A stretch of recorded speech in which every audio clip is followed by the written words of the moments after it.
The presentation screen flickered to black right as I clicked to my final slide, the one with my results. 207% increase in conversions. The data that should have been my triumph. Technical difficulties, Marcus announced to the room full of investors, his voice dripping with fake concern as he yanked the power cord from my laptop. Sorry, folks. Seems like Ella's gotten a little ahead of herself with these numbers. Classic rookie mistake. 50 pairs of eyes stared at me, some confused, most embarrassed for me. A few, the veteran investors who'd seen this kind of sabotage before, narrowed with suspicion. My hands were shaking so bad I couldn't even pretend to troubleshoot. Blood rushed to my face as Marcus placed his hand on my shoulder, squeezing just hard enough that only I could feel the threat. "Why don't you let the senior team take it from here?" he whispered, leaning close enough that I could smell his cologne. "Before you make everyone look stupid." I'm Ella Reeves, 32. From the marketing division, nobody wanted to join until I transformed it. And I never, not once in my career, thought I'd be capable of what I did next. Before I go further, please like this video, subscribe, and tell me in the comments where you're watching from. I would love to hear from you. Because what happened to me happens to women everywhere, every single day. And maybe my story will help you write your own ending. 6 months earlier, I'd been transferred to the dead-end division, what everyone called our company's struggling Philadelphia office. 28 salespeople who hadn't hit target in over 2 years, a client roster shrinking faster than a wool sweater in hot water. Everyone knew it was where careers went to die. My welcome email had 3 replies, all asking if I'd pissed someone off to get sent here. My new boss, Richard, spent our first meeting explaining why expectations were appropriately low and how I shouldn't try to reinvent the wheel. His exact words: "Just keep the lights on until corporate decides what to do with this place." I watched him pop his third antacid of our 30-minute meeting. The team was broken, not lazy, not incompetent, just beaten down. I'd share ideas in meetings and watch eyes glaze over. One guy, Tom, actually fell asleep once while I was presenting. I later found out he was working nights at his brother's restaurant just to make mortgage payments after 3 years without bonuses. But I saw something no one else did. Our products weren't the problem. Our people weren't the problem. Our approach was, every client call followed the same desperate script. Every presentation used identical slides from 2017. Every strategy was what we've always done. And looming over everything was the quarterly investors meeting, the day when the 5 senior VPs from headquarters would fly in, look at our numbers, and decide whether to shut us down. I stayed late that first Friday, alone in the office, reading through every client file, every sales deck, every feedback form. By 2 a.m., I'd found the pattern. By Monday morning, I'd built something completely new. "This isn't the approved sales approach," Marcus said when I presented it at the Monday meeting. He was VP of sales, based out of headquarters, but overseeing our division's slow death. He only showed up once a month, always in crisp suits that cost more than most of my team made in a week. "The approved approach isn't working," I said. "We're down 68% year over year." "Sometimes markets just don't perform," he shrugged. "That's business." "It's not the market. It's us. We're solving problems our clients don't have anymore." The room got quiet. I'd only been there a week. Who was I to challenge how things worked? "That's cute, Ella." Marcus smiled in that way men do when they're not taking you seriously. "But we need to stick to the program. Right, Richard?" Richard, my direct boss, wouldn't meet my eyes. Just nodded and mumbled something about processes and consistency. I should have backed down. Should have played the game. But I couldn't. Not when I saw how defeated everyone looked. "Give me 2 weeks," I said. "Let me try this with just my accounts. If it fails, I'll fall in line. If it works, we all benefit." Marcus laughed. "You've got moxie. I'll give you that." He agreed. Not because he believed in me, but because he thought I'd fail. Nothing like watching the new girl crash and burn to reinforce the status quo. Those 2 weeks, I barely slept. I rebuilt everything, from how we identified client pain points to how we structured pricing. My approach was radically simple. Actually listen to what customers needed instead of pushing what we wanted to sell. By day 10, I'd closed 2 deals that had been prospects for over a year. By day 14, I'd renewed a client everyone said was lost. When I presented the results at our team meeting, there was this moment of stunned silence. Then Tom, the same Tom who'd fallen asleep during my first presentation, said, "Show me how you did that. Not with suspicion, with hope." Over the next month, 5 team members asked to try my method. Then 10, then all 28. Richard was cautiously supportive, though I could tell he was worried about rocking the boat with headquarters. Our numbers started climbing. Not just a little dramatically. Clients who hadn't returned calls in months were signing new contracts. The office had energy again. People stopped bringing in job listings to share at lunch. That's when the whispers started. Not from my team, but from the other divisions. The golden children who'd always hit their targets, who got the best leads, the biggest budgets. She's gaming the system. She's poaching clients from other territories. Those numbers can't be real. Marcus started showing up weekly instead of monthly, sitting in on my calls, questioning my reports, asking for verification of every sale. He'd send emails at 10 p.m. asking for documentation by 7 a.m. "I'm just doing my job," I told Richard after Marcus demanded yet another audit of my numbers. Richard looked uncomfortable. "Some people at headquarters feel your methods are unorthodox." "Unorthodox but effective," I countered. "We're up 93%. That kind of growth makes other divisions look bad in comparison. Isn't that their problem? Shouldn't they improve instead of trying to tear us down?" Richard gave me a look that was part pity, part warning. "This company has certain ways of doing things, Ella. Certain hierarchies." I didn't understand then.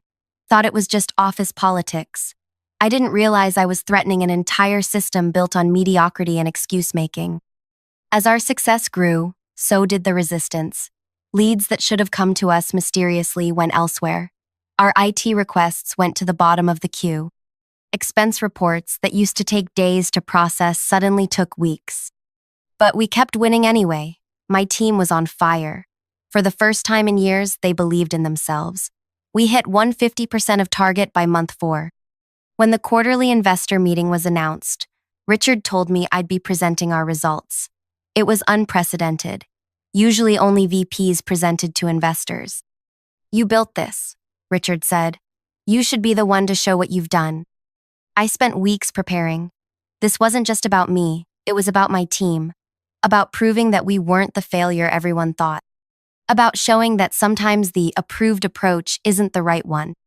The night before the presentation, I received a calendar invite. Marcus had scheduled a pre-meeting alignment for 7 a.m., just an hour before the investors arrived. I should have seen the trap. I walked into that room to find all 5 senior VPs waiting. Marcus, Claudia from marketing, Drew from product development, Sanjay from operations, and Rebecca from finance. "We've reviewed your presentation," Marcus began, sliding a USB drive across the table. "We've made some adjustments." I opened the file on my laptop. They'd completely rewritten my presentation. My 207% increase was now exceeding targets by a significant margin.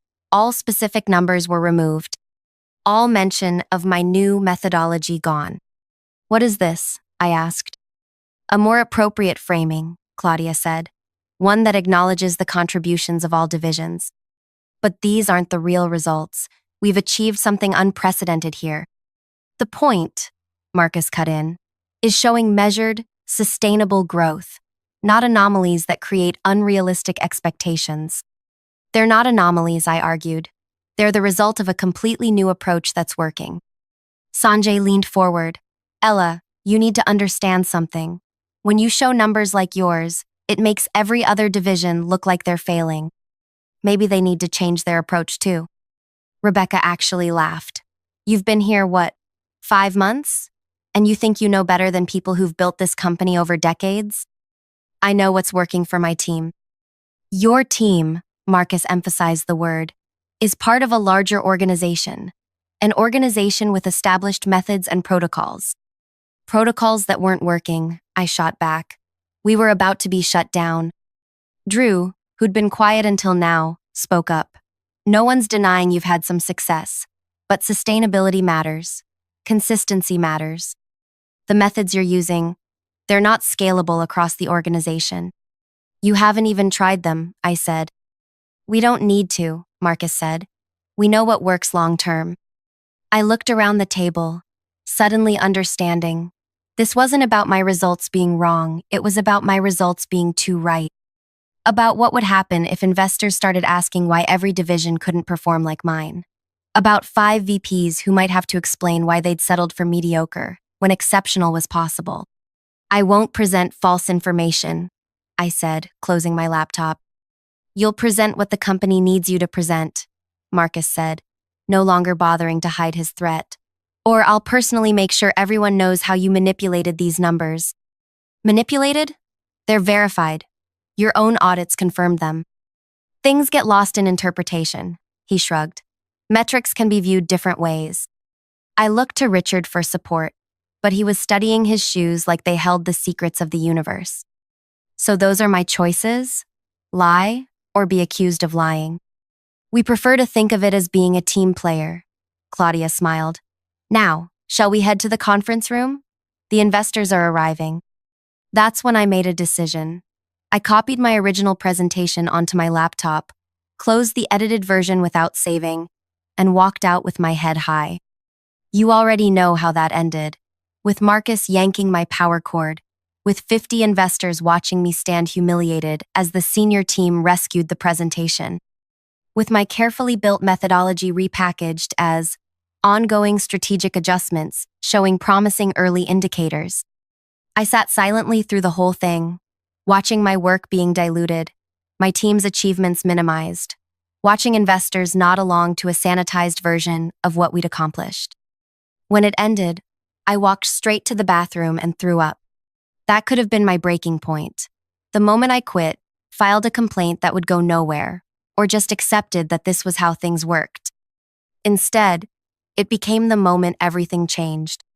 I didn't sleep that night, not a wink, just sat on my balcony watching the city lights, something cold and hard crystallizing inside me. By morning, I wasn't sad anymore, I was calculating. I called in sick, first time ever, and spent the day assembling everything. Every email confirming my results. Every client testimonial. The before and after data showing exactly what my methodology had accomplished. The 4 separate audits Marcus himself had ordered that verified my numbers. Then I did something I should have done months earlier. I started making calls to people I trusted at other companies. I need perspective, I told my former mentor from my last job. Is what I'm experiencing normal? She listened to the whole story without interrupting, then said something that shifted everything for me. Ella, they're not afraid your approach doesn't work. They're afraid it does. Because if you're right, what's their excuse for years of underperformance? That afternoon, I received a company-wide email announcing that our division's promising pilot program would be integrated into standard company protocols under senior leadership oversight. Corporate speak. We're taking Ella's work and pretending it was ours all along. No mention of me, no acknowledgement of my team's efforts.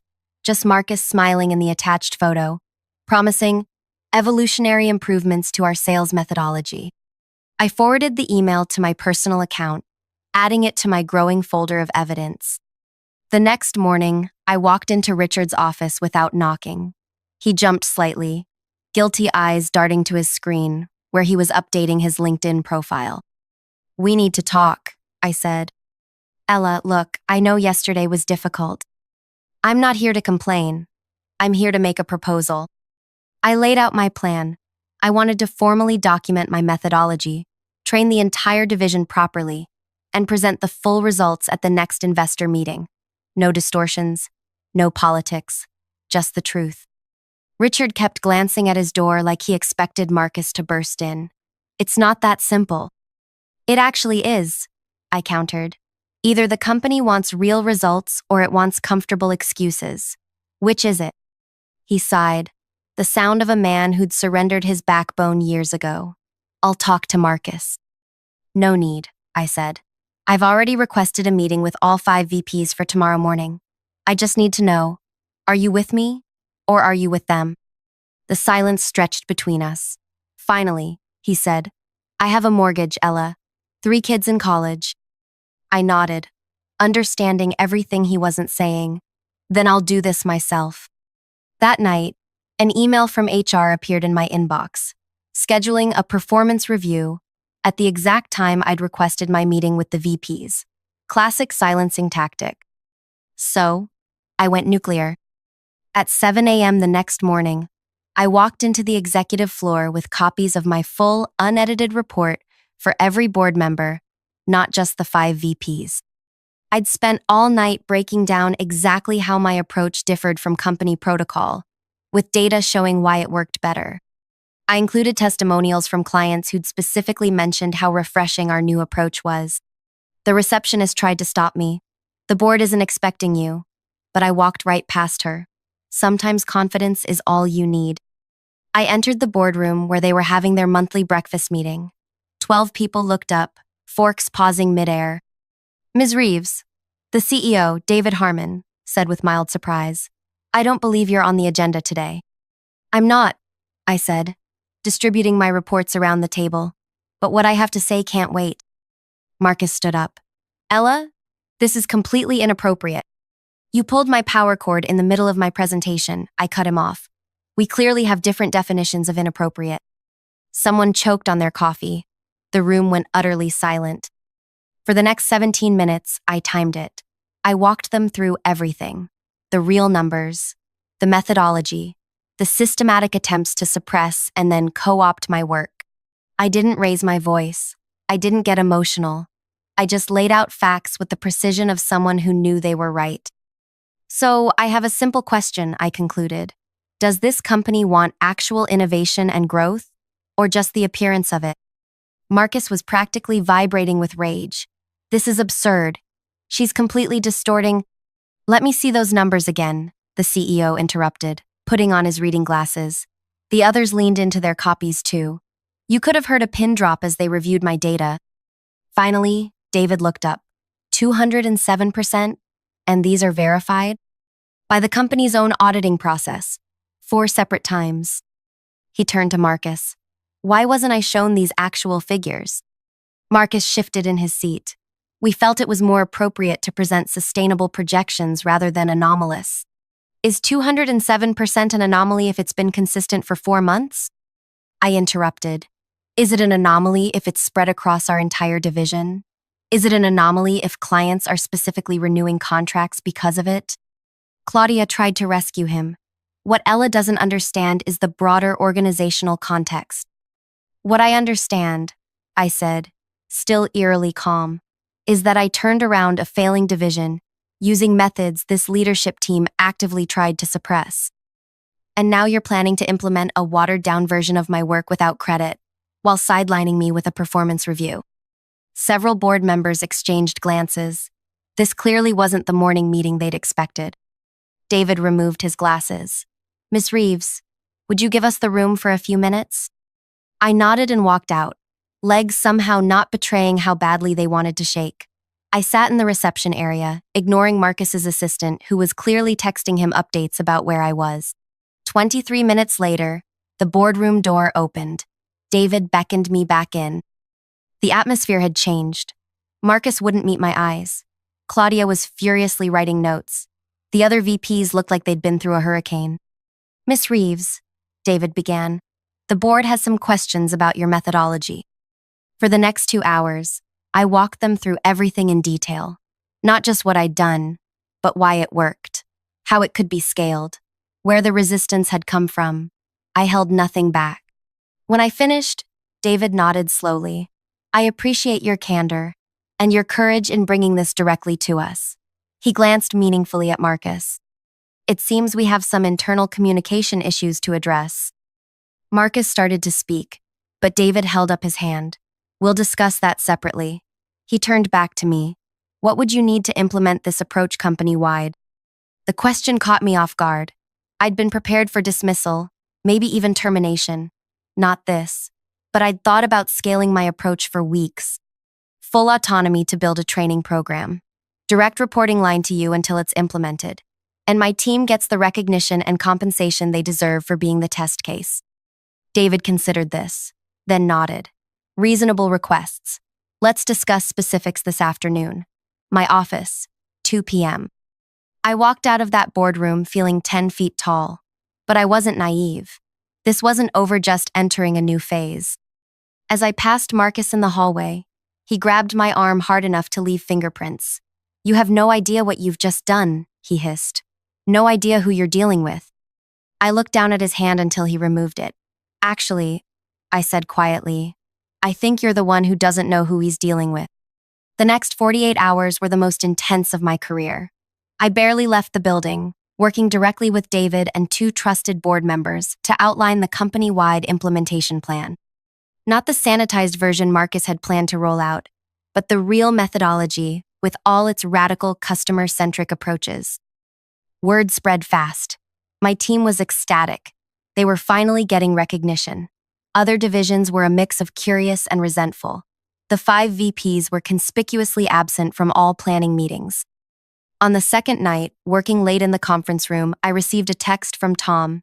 "Check your email now." There it was, a company-wide announcement.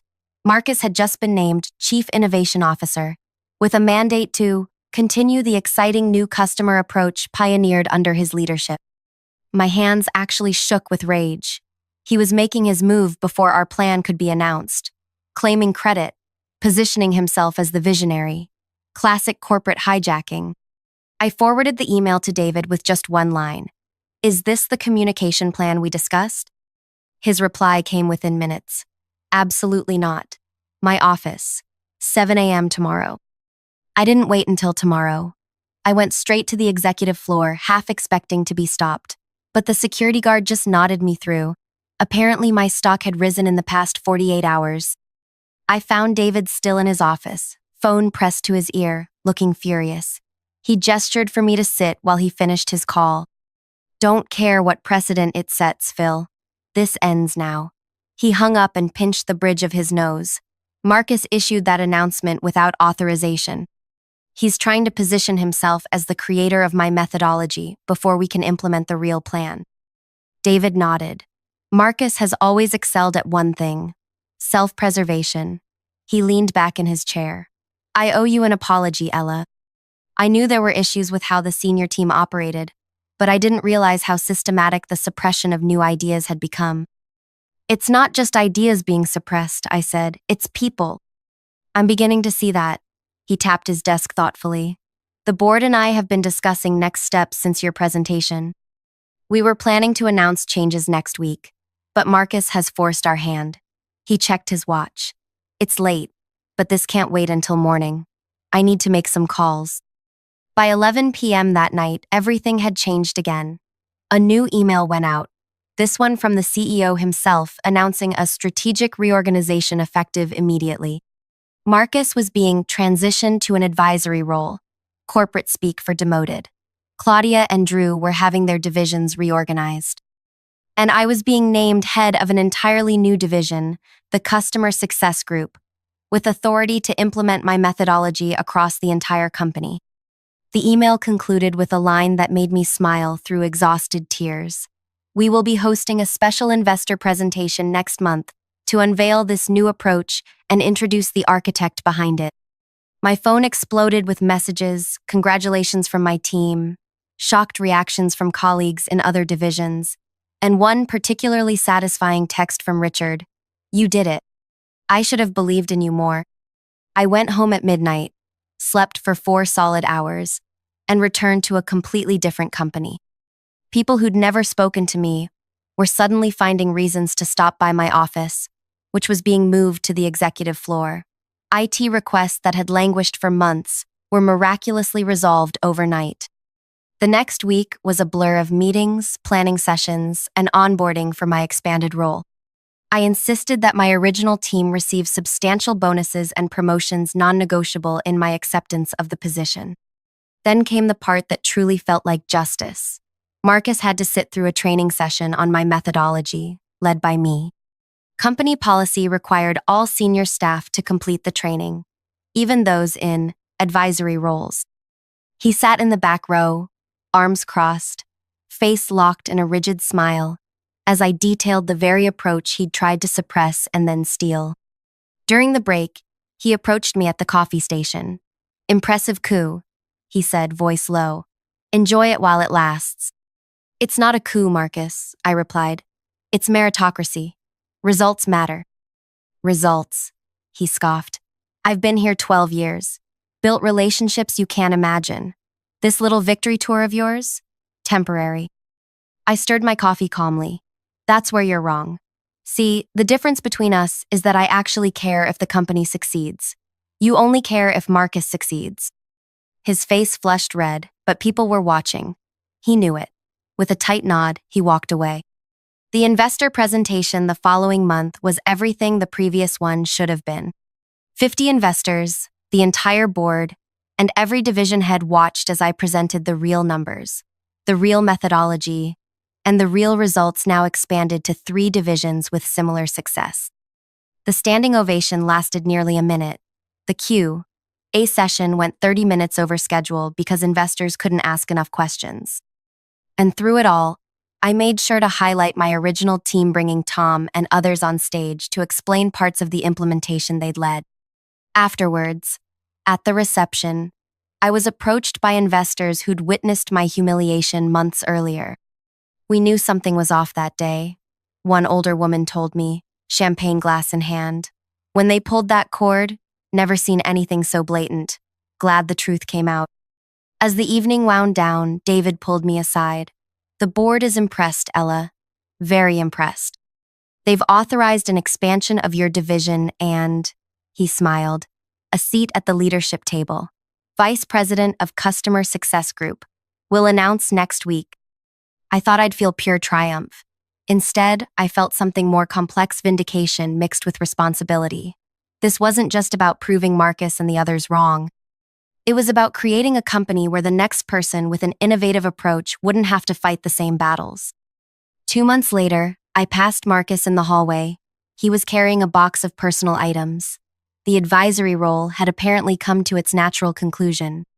He didn't look at me, just kept walking toward the elevator. I didn't feel the satisfaction I'd expected, just a quiet certainty that the system had finally worked the way it should.